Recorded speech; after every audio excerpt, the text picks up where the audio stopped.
It's Sunday, and you know what that means. We in the kitchen. This time is for a special reason because tomorrow I start my 6-week diet for my shoot and first audition.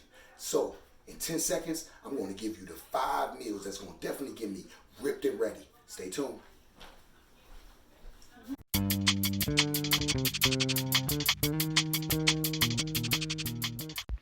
Let's go. We're going to put that work in today.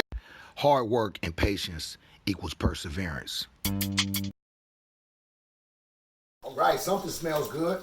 Glad that you're back because you're about to get the perfect recipe on what's going to get me ripped and ready and also give you great results. Now, if you had any questions on what you can substitute from the things that we're about to see because you don't like them or because maybe you're allergic or maybe you're a vegan like one of my friends, just ask me down in the comment section. I'll be glad to answer any of your questions. Come along with me. The first thing I like to do is fasted cardio in the morning. What's fasted cardio? Well, that's cardio on an empty stomach.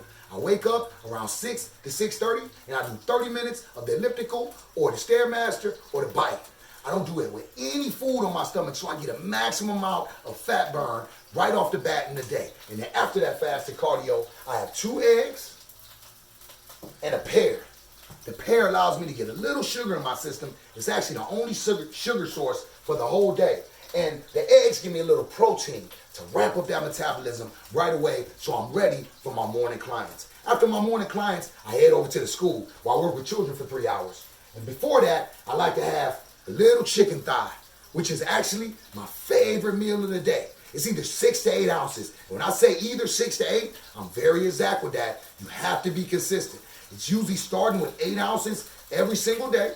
And then, if I feel I need to cut back a little, I'll cut back to 7 over a couple of days. If even more, I'll cut back to 6. I'll have 6 to 8 ounces of this and about a cup of asparagus once before my work and then once after my work. That's 2 meals of chicken thighs of 6 to 8 ounces. The next meal is my pre-workout meal.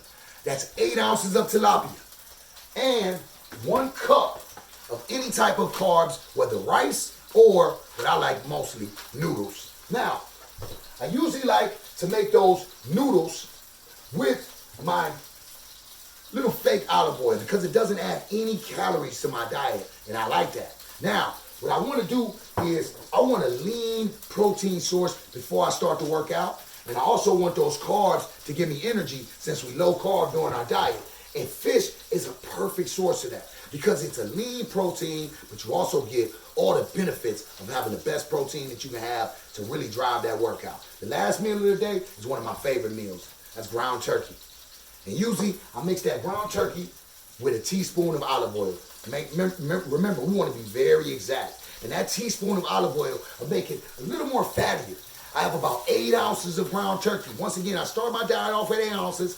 I can cut back or add depending on my goals. And one of the things I like with this meal is it's a little fattier. So when I go to bed, it allows me to sleep and have something on my stomach so I'm not constantly waking up in the middle of the night because I'm starving. And that's one of the toughest things about a diet. So save your fattiest meal for the night. Now, I'm going to show you my secret weapon real quick. Let me get a little closer. This right here is a scale. Don't tell my clients because they don't like to use it. It actually only costs $4, but it's been worth $1 million because this thing keeps me consistent. When I say 6 ounces, it's 6 ounces. When I say 8 ounces, it's 8 ounces. And that's very important because consistency allows you to track your diet to the point where you know what's most effective. If I do 6 ounces over 5 straight days and I feel that I'm cutting too much, I can always add 2 ounces over the next 3. But if I do 5 ounces one day, 4 ounces the next day, 8 ounces the next day, then I don't know which day was the most effective. Remember, stay consistent, use a scale, $4 to $5, anywhere you can find them. You don't need the most fanciest scale. It doesn't have to be all high tech.